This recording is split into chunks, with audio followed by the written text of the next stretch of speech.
Hola, bienvenido a Punto de Quiebra, soy Luis Román y hoy estaremos contestando si estamos preparados para cuando Jesús regrese por su iglesia. Esta pregunta la contestaremos en 2 programas. También contestaré algunas otras preguntas que nos han enviado, como esta pregunta de Susana. ¿Cómo podremos interactuar en el cielo con aquellos que han abusado de nosotros, pero que se han arrepentido y recibieron la vida eterna y ahora están en el reino de Dios? También veremos algunas noticias sobre lo que sucedió por primera vez aquí en los Estados Unidos a un presidente. Te recuerdo que la razón de este programa es poder darte información para que encuentres revelación bíblica sobre los últimos tiempos.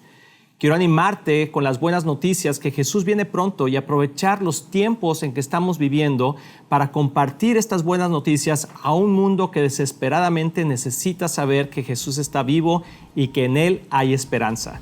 Comenzamos. Si tú eres un creyente como yo, el acontecimiento que más debemos esperar que suceda y el más importante es cuando Jesús regrese por su iglesia, que somos nosotros. Pero siempre puede estar en nuestra mente la pregunta si estamos preparados para su regreso.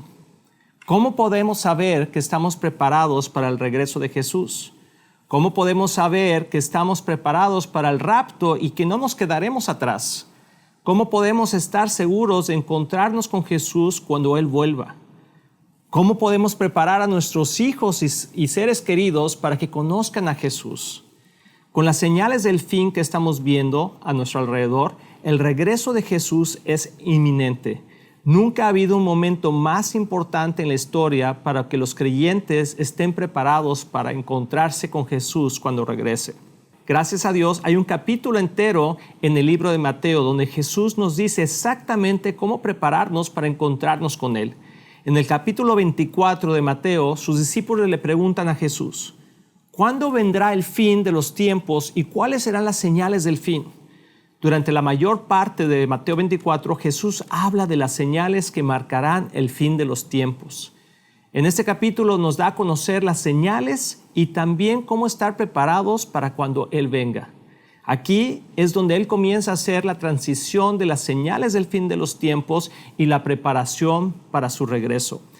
En Mateo 24, 37 al 51 dice: cuando el Hijo del Hombre regrese, será como en los días de Noé.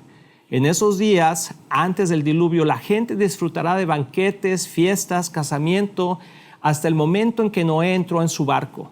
La gente no se daba cuenta de lo que iba a suceder hasta que llegó el diluvio y arrasó con todos. Así será cuando venga el Hijo del Hombre. 2 hombres estarán trabajando juntos en el campo, uno será llevado y el otro será dejado. 2 mujeres estarán moliendo harina en el molino, una será llevada, la otra será dejada. Así que ustedes también deben de estar alerta, porque no saben qué día vendrá su Señor. Entiendan lo siguiente: si el dueño de una casa supiera exactamente a qué hora viene un ladrón, se mantendría alerta y no dejaría que asaltaran su casa. Ustedes también deben de estar preparados todo el tiempo, porque el Hijo del Hombre vendrá cuando menos lo esperen. Un sirviente fiel y sensato es aquel a quien el amo puede darle la responsabilidad de dirigir a los demás sirvientes y alimentarlos. Si el amo regresa y encuentra que el sirviente ha hecho un buen trabajo, habrá una recompensa. Les digo la verdad, el amo pondrá a ese sirviente a cargo de todo lo que posee. Pero ¿qué tal si el sirviente es malo y piensa: mi amo no regresará por un tiempo? Y comienza a golpear a los otros sirvientes, a parrandear y a emborracharse. El amo regresará inesperadamente y sin previo aviso. Cortará al sirviente en pedazos y le asignará un lugar con los hipócritas. En ese lugar habrá llanto y rechinar de dientes. Ese lugar podría ser el infierno, ¿verdad? Jesús volverá en una época de fiesta e indulgencia, como en los días de Noé y en los días de Lot, antes de que cayera el juicio. Su regreso será inminente, lo que significa que no se sabrá con exactitud cuándo es que Él regresará. Solo podemos saber por las señales del tiempo que anunciarán su pronta llegada. Habrá una gran recompensa para aquellos que estén vigilantes y están preparados para cuando Él regrese, y habrá un castigo terrible para aquellos que no lo estén. Entonces, ¿cómo podemos saber que estamos preparados para el regreso de Jesús? En el capítulo 25 de Mateo, Jesús nos cuenta 2 parábolas. y una historia real con el propósito de prepararnos para su regreso y cómo seremos juzgados. Usando estas dos parábolas y la historia real, te daré 10 palabras sencillas para prepararte para el regreso de Jesús. Veamos la parábola número 1. Está en Mateo 25, del 1 al 13. Entonces el reino del cielo será como 10 damas, y en otras versiones dice vírgenes, de honor que tomaron sus lámparas y salieron para encontrarse con el novio. 5 de ellas eran necias y 5 sabias. Las 5 que eran necias no llevaron suficiente aceite de oliva para sus lámparas, pero las otras 5 fueron tan sabias que llevaron aceite extra. Como el novio se demoró, a todos les dio sueño y se durmieron.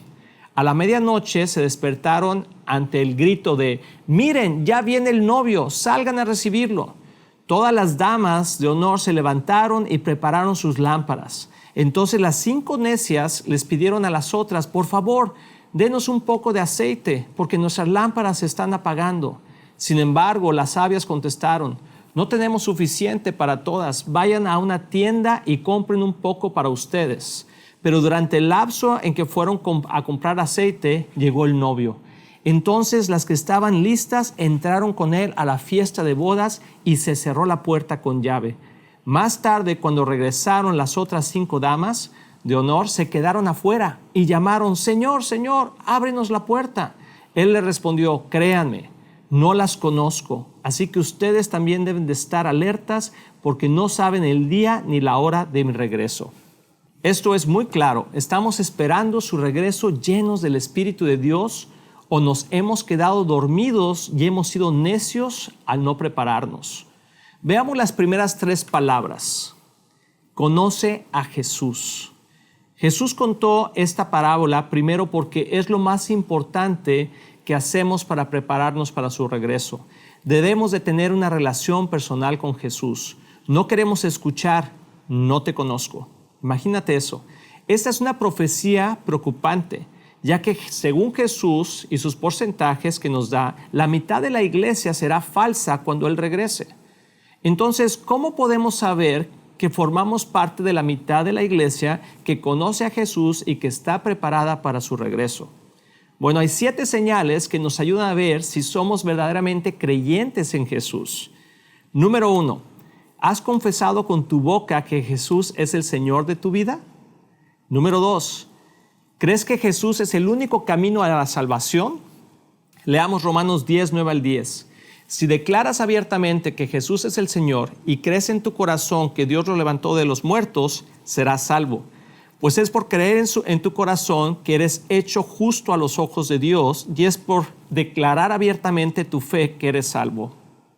Número 3, ¿tu vida ha cambiado desde que aceptaste a Cristo? Veamos este versículo en 2 Corintios 5, 17. Todo el que pertenece a Cristo se ha convertido en una persona nueva. La vida antigua ha pasado, una nueva vida ha comenzado. Eso es muy importante porque siempre debe haber un cambio en nuestra vida y dice la palabra que por sus frutos nos conocerán. Entonces es muy importante ver qué frutos tenemos. Vamos al número 4. ¿Oyes la voz de Dios o al menos percibes su presencia y amor? Vamos a ver este versículo que nos explica esto. Juan 10 del 23 al 29. Se encontraba en el templo caminando por la parte conocida como el pórtico de Salomón. La gente lo rodeaba y le preguntó, ¿hasta cuándo nos tendrás en suspenso? Si tú eres el Mesías, dínoslo sin rodeos. Jesús les contestó, yo ya les dije, ustedes no me creen. La prueba es la obra que hago en el nombre de mi Padre, pero ustedes no me creen porque no son mis ovejas. Mis ovejas escuchan mi voz y yo las conozco y ellas me siguen. Les doy vida eterna y nunca perecerán. Nadie puede quitármelas porque mi Padre me las ha dado y Él es más poderoso que todos. Nadie puede quitarlas de la mano de mi Padre.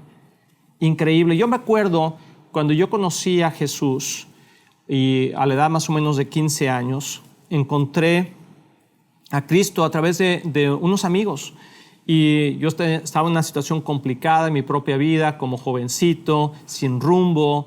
Y recuerdo que al asistir a una iglesia cristiana y compartir ahí con otras personas, vi algo diferente en ellos. Una noche recuerdo que yo estaba en mi cuarto y yo dije, bueno, Dios, si tú realmente existes, quiero conocerte, quiero escucharte, quiero saber quién eres.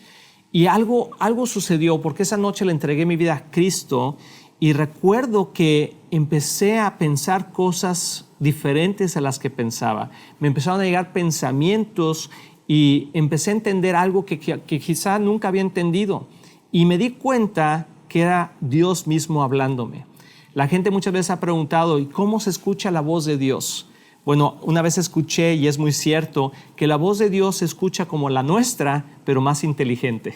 Y eso es algo que a lo mejor tú has experimentado, y si no lo has experimentado, te animo mucho a que recibas a Cristo como tu Señor y Salvador, porque eso va a transformar tu vida y evidentemente vas a poder escuchar la voz de Dios a través de su Espíritu Santo que ahora vive en ti y en mí, que hemos recibido a Cristo como nuestro Señor y Salvador.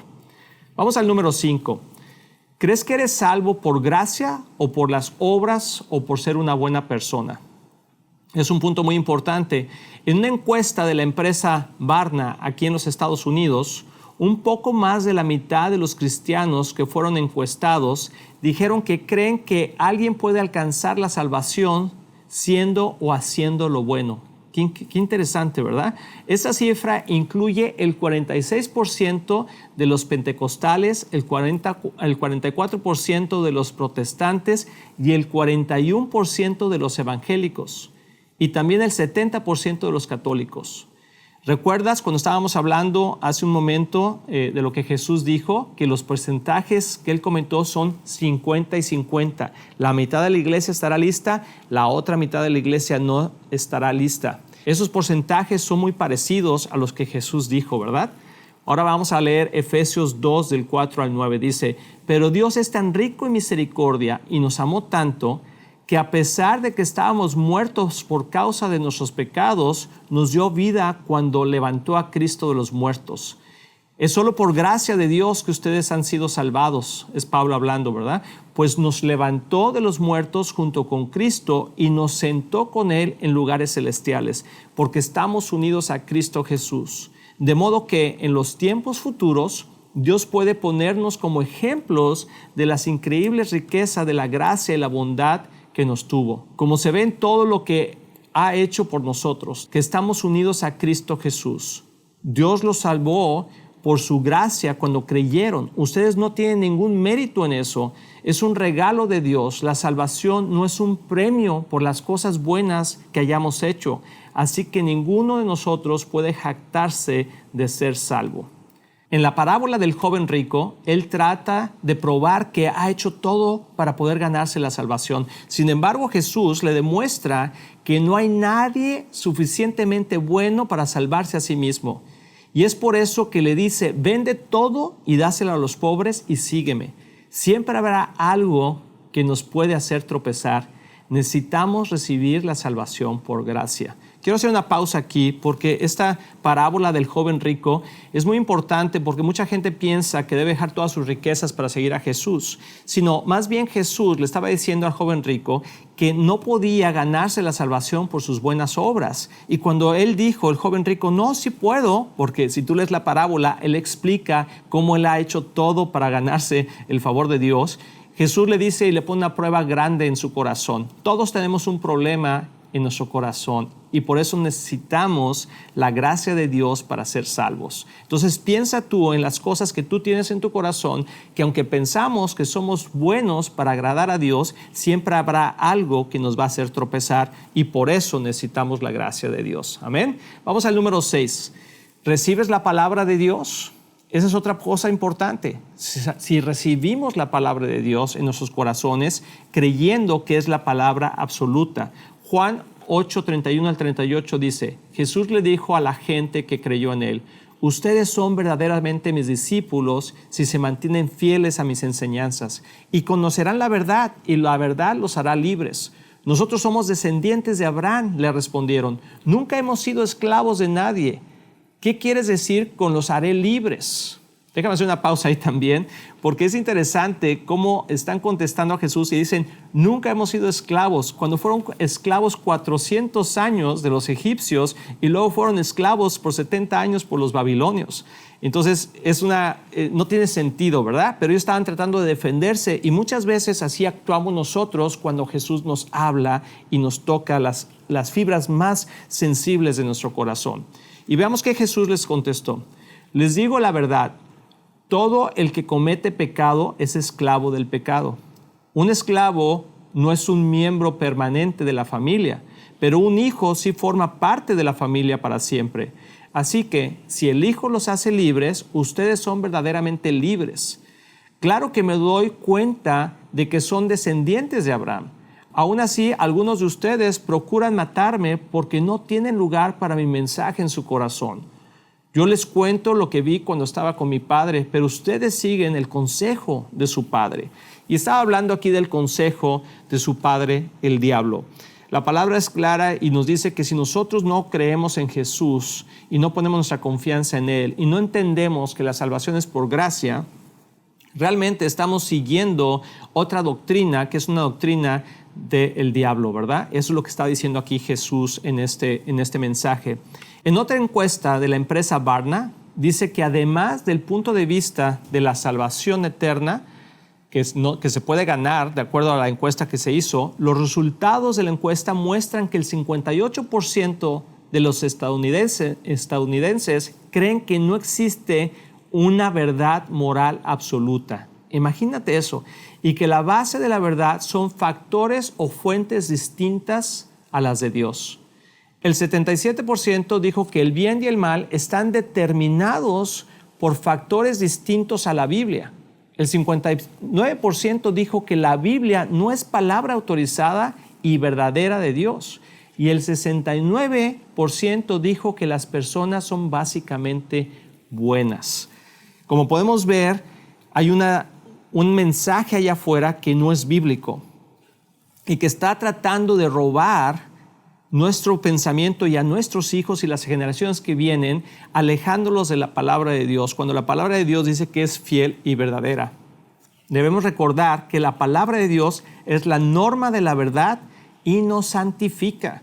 Veamos que dice Juan 17:17, dice, hazlos santos con tu verdad, enséñales tu palabra, la cual es verdad, sacrificio santo para que tu verdad pueda hacerlos santos. Entonces la palabra de Dios nos santifica. Y cuando nosotros no ponemos nuestra confianza en lo que la palabra de Dios, la Biblia dice como una verdad absoluta, entonces vamos a empezar a meter pensamientos e ideas de nuestra propia naturaleza y también de lo que corre en el mundo. Entonces hay que tener mucho cuidado con eso. Vamos al número 7. ¿Amas la familia de Dios? Especialmente la iglesia. Aquí hemos visto mucho, y yo como pastor he visto mucho, que hay personas que dicen que son cristianas, pero que no quieren ver nada con la iglesia, porque dicen que la iglesia les ha herido, les ha traído problemas y que no pueden relacionarse con la iglesia, pero sí pueden relacionarse con Dios. Vemos en otra parte de la Escritura, ¿verdad?, que dice que cómo podemos amar a Dios que no lo hemos visto y no amar a nuestro hermano que hemos visto. Esa es otra mentira grande y que refleja que quizá no hemos entendido bien o recibido la salvación de Jesús. Porque cuando nosotros recibimos a Jesús, amamos lo que Él ama. Y lo que Él ama es la iglesia. Cuando Jesús regrese, va a regresar por su iglesia. Entonces tú y yo tenemos que tener claro que la iglesia no es perfecta, porque tú y yo somos parte de la iglesia, y como escuché una vez, si tú encuentras una iglesia perfecta, no te afilies, porque la vas a echar a perder, ¿verdad? Todos somos imperfectos y todos tenemos problemas, pero debemos de aprender a amarnos unos a otros a través del amor del Espíritu Santo. Vamos a ver lo que dice Juan 13, 34 al 35. Así que ahora les doy un nuevo mandamiento. Ámense unos a otros tal como yo los he amado. Ustedes deben de amarse los unos a los otros. El amor que tengan unos por otros será la prueba ante el mundo que son mis discípulos.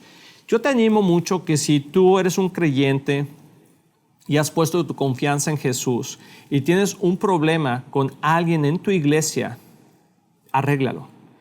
La palabra de Dios nos indica que dejemos nuestra ofrenda que tenemos delante de Dios y que vayamos a arreglar el problema. Y dice algo interesante.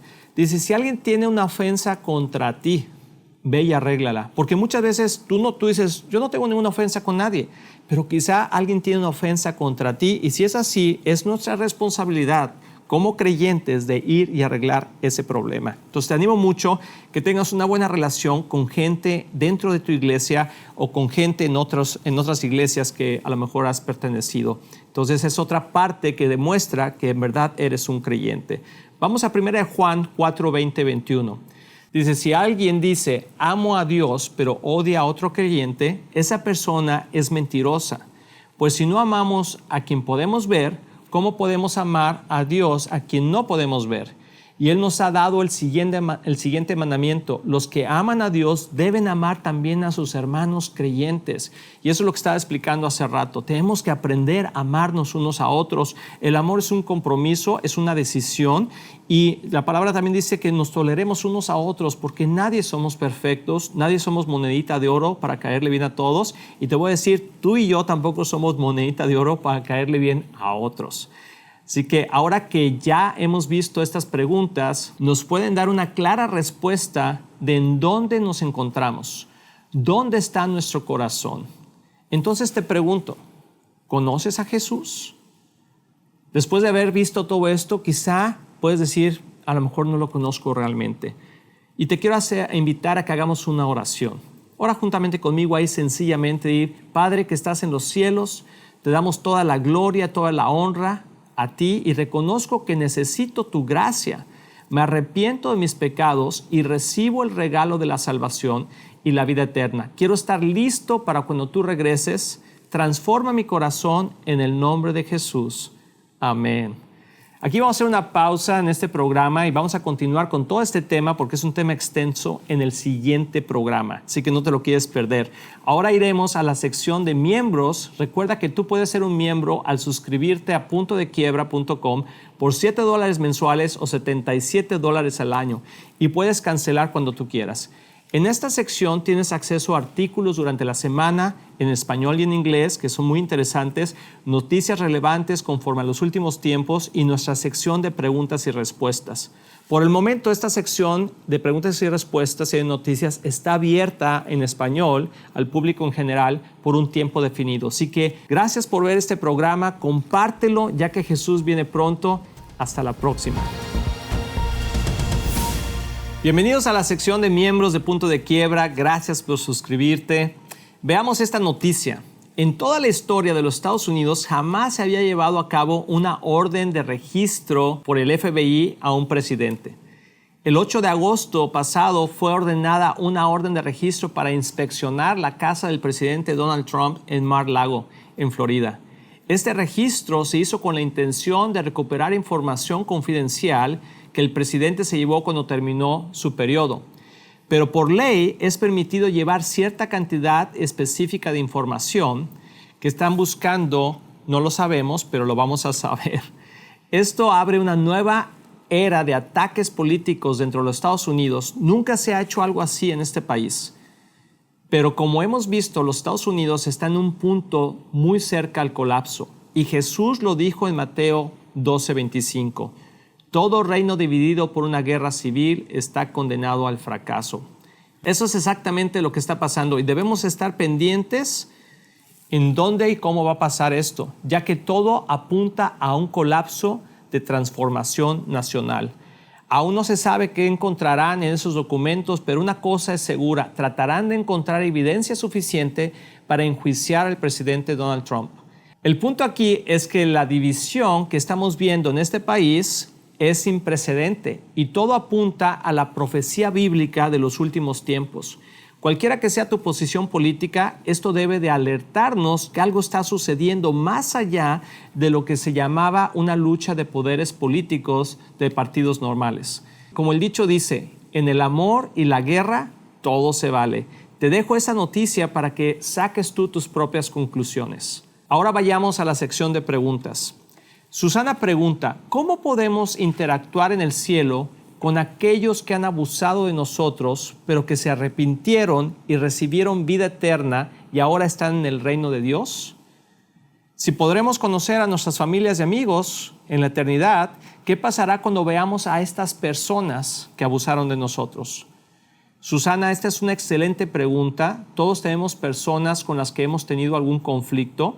En lo natural, sería muy difícil ver y aceptar a esas personas, especialmente si abusaron verbalmente, físicamente o sexualmente de nosotros.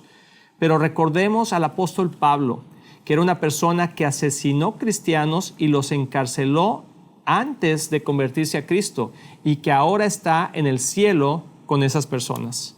Por ejemplo, las personas que apedrearon a Esteban, uno de ellos que estaba viendo y aprobando eso era Pablo. El ladrón que estaba colgado junto a Jesús durante la crucifixión. Él era un verdadero criminal y Jesús le dijo, hoy mismo estarás conmigo en el paraíso. La respuesta a tu pregunta, Susana, es que gracias a Dios seremos diferentes. Es difícil entender esto en esta vida, pensar en gente que nos ha hecho daño, abusadores, gente que nos hizo mal, que nos han traicionado, hasta asesinos que quizá han hecho algo a tu familia. Del otro lado, no tendremos orgullo, no tendremos dolor. En Apocalipsis 21 nos dice que ya no habrá más dolor. Será algo sobrenatural que podremos vernos como hermanos en Cristo. No creo que tengamos ningún resentimiento o amargura en nuestro corazón. Como podemos ver, estamos viviendo en tiempos muy interesantes y podemos observar cómo todo está llegando a un desenlace bíblico. El Señor nos anima a que estemos vigilantes a su regreso. Te animo a que compartas esta información con tus amigos y seres queridos. Suscríbete y dale me gusta a este video si fue de bendición. Recuerda que continuaremos con este programa que se ha dividido en 2 secciones, donde podrás ver por ti mismo si estás preparado para el regreso de Jesús y si te quedas o te vas. Recuerda que Jesús viene pronto. Hasta la próxima.